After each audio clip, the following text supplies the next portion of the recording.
Hi, hope you all are well.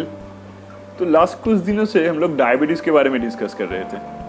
तो diabetes का root cause कैसे फाइंड आउट किया जाता है, ग्लूकोज का क्या काम है, डायबिटीज़ डाइट के ऊपर कैसे काम किया जाता है, ये सब डिस्कस तो हो गया। मेरा पुराना वीडियो में है, चाहे तो आप देख सकते। चैनल में जाइए, सर्च कीजिए, मिल जाएगा। और डायबिटीज़ के बारे में बात कर रहे और एक्सरसाइज के ऊपर बात ना हो तो ये तो सरासर नाइंसाफ़ी हो जाएगा आपके साथ। तो एक्सरसाइज के ऊपर तो बात करना ही पड़ेगा। आज का वीडियो उसी के ऊपर है। इतना सुन के ही कोई होगा तुरंत उठ के चला जाएगा, एक्सरसाइज करना है और उसके ऊपर कोई हमको बताएगा एक्सरसाइज करना है। एक्सरसाइज तकलीफ देना है, जीने के लिए तकलीफ देना है खुद को। एक्सरसाइज करना मतलब तकलीफ। एक्सरसाइज करना किसी को अच्छे नहीं लगता। It's a pain, you have to sweat for that. तो ये करने के लिए हमको कुछ सुनना पड़ेगा, भागो यहाँ से तो कोई ऐसा उठ के चला जाएगा। तो इस बारे में बात करते करते मेरा एक रियल लाइफ इंसिडेंट याद आ गया। तो मेरा एक क्लाइंट था मतलब अभी है, वो अभी तक मेरा ट्रीटमेंट के अंदर है। तो वो जब पहली बार आया तो उनका था ना, वो थोड़ा एजेड था। एजेड मतलब उनका एज था 67 करीब। तो 67 को तो वो कहीं से मेरा बारे में सुना था, मेरे पास आए तो डिस्कस करते करते उनका डायबिटीज़ था। और डायबिटीज़ था करीबन 26-27 years. He is suffering from diabetes और उसका मेडिसिन भी चल रहा था, इंसुलिन भी चल रहा था, रेस्ट्रिक्शन भी था। तो जब उनके साथ इतना बात कर रहा था, उनको मैंने जब एक्सरसाइज के बारे में बोला तो उनका रिएक्शन ये था, एक्सरसाइज करना ये तो तकलीफ होता है ना। अगर मुझे कोई तकलीफ करना है तो तकलीफ वाला काम के लिए मैं कोई ना कोई आदमी को अपॉइंट कर दे दो। हम लोग पैसा कमाते किस लिए? तकलीफ वाला काम किसी दूसरे को दे दो। गाड़ी चलाना अच्छा नहीं लगता, ड्राइवर करेगा। खाना पकाना अच्छा नहीं लगेगा, कुक करेगा। घर सफाई उफाई करना है तो उसके लिए भी अलग अलग लोग हैं। तो अलग अलग लोग, पैसा है, इस आराम से जिंदगी जिएंगे, इसीलिए तो इतना सारे लोगों को अपॉइंट करके रखा है। उनको मैंने सजेस्ट किया वॉक करने के लिए, तो वो बोले कि अगर मेरे को ही वॉक करना उसमें सब तकलीफ हो, कौन करेगा? तो जैसे वो इनको ऐसा बोला तो मेरा रिएक्शन ये था, तो आप एक काम कीजिए, आप वॉक करने के लिए किसी और को अपॉइंट कर दीजिए जिनको आप सैलरी देंगे, वो आपका लिए वॉक करेगा और आपका डायबिटीज़ कम हो जाएगा। क्या ये पॉसिबल है? जैसे ही मैंने ये बोला तो तुरंत मेरे ऊपर खफा हो गया और संग वहाँ से चले गए। अगर ऐसा कुछ मेंटलिटी आपका है तो अभी उठ के चला जाओ। ये वीडियो आपके लिए है ही नहीं, क्योंकि जब तक आप ये सोच नहीं पाओगे कि अगर आपका डायबिटीज़ है या फिर नहीं है, कुछ भी ये सोच नहीं पाओगे कि आपको एक्सरसाइज करना है, वो तकलीफ आपको उठाना है, ये जब तक आप सोच नहीं पाओगे तब आपको नहीं कर पाओगे। कोई भी काम इन दिस वर्ल्ड पहले आपका दिमाग में होता है, फिर वो रियल लाइफ में होता है। कुछ भी जिन्होंने एरोप्लेन बनाया था वो पहले अपना दिमाग में सोचा था, फिर जाके एरोप्लेन का डिज़ाइन हुआ, कागज़ में हुआ, प्रैक्टिकल में हुआ, तब जाके दिमाग में पहले सोचना पड़ेगा। एक्सरसाइज करना है, पहले आपका माइंड को सेट करना पड़ेगा, आपका माइंडसेट ठीक करना पड़ेगा। हाँ, मुझे एक्सरसाइज करना है, तभी जाके हम हो या कोई भी हो, अगर आप खुद नहीं चाहते हो तो दुनिया में ऐसा कोई नहीं है आपको ठीक कर सके। पहले आपको खुद चाहना होगा कि आप ठीक होना चाहते हो, उसके बाद ही हम आपको हेल्प कर सकते हैं। मैं सही बोल रहा हूँ कि नहीं? तो उस अंकल का फ़ोन आया था मुझे 3 महीने बाद। जिस दिन ऐसा बोला तो उस दिन तो संग वो खफा होकर मेरे ऊपर चला गया था।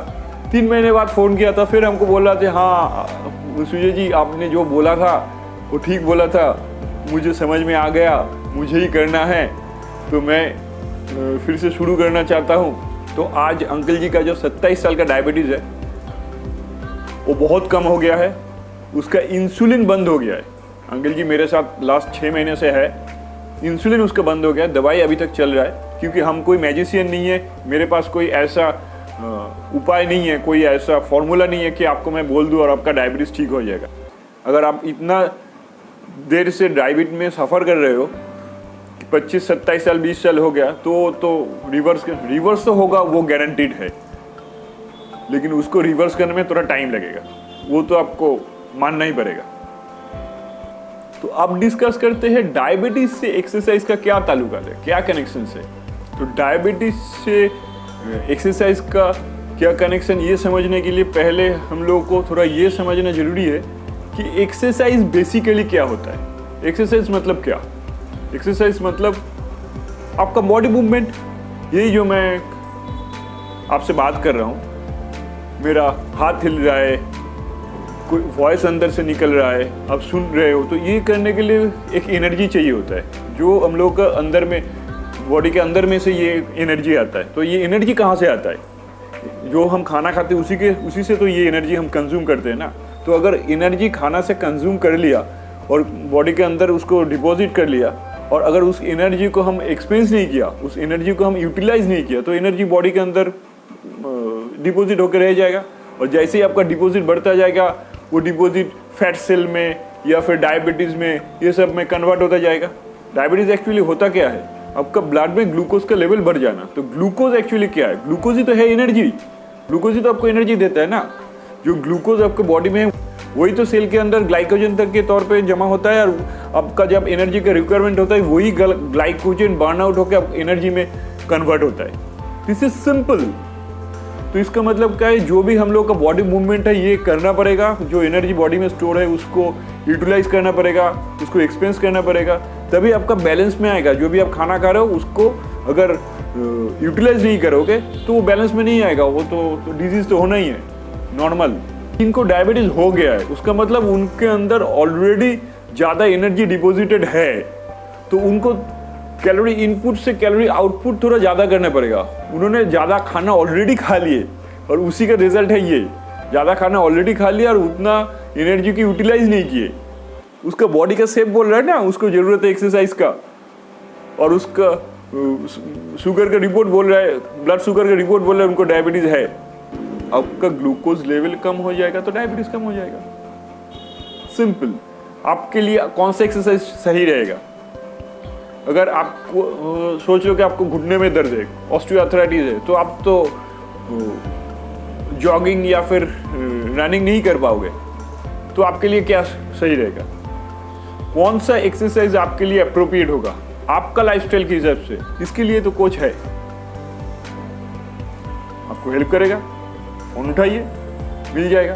क्योंकि ऐसा बहुत जैसा होता है कि हम लोग बोल देते हैं हाँ एक्सरसाइज करना होगा। ऐसा भी पेशेंट हमको मिला है जिनको स्ट्रोक है या बेचारे को पैरालिसिस है, तो उसको क्या एक्सरसाइज करने बोलेंगे? उसको वो तो अपना बॉडी अभी खुद ही मूवमेंट नहीं कर पाता। तो उनके लिए क्या करना होगा? इसीलिए ही है बेटर एवर के कोचेस, आपको हेल्प करने के लिए, आपके लिए आपका डे डिज़ाइन कर देगा, आपके लिए आपका अच्छे दिन वापस ला देगा। अच्छे दिन बोले तो कुछ दूसरा याद आते हैं, वो वाला पॉलिटिकल वाला अच्छे दिन नहीं है, उसका बात नहीं कर रहे हैं हम। ये सही में जिंदगी का अच्छे दिन। ये एक्सरसाइज भी आपको कब करना है, कैसे करना है, सब कुछ गाइडेंस मिल जाएगा। एक्सरसाइज करने का सही टाइम होता है सुबह को, तो इसका बहुत सारा बेनिफिट है।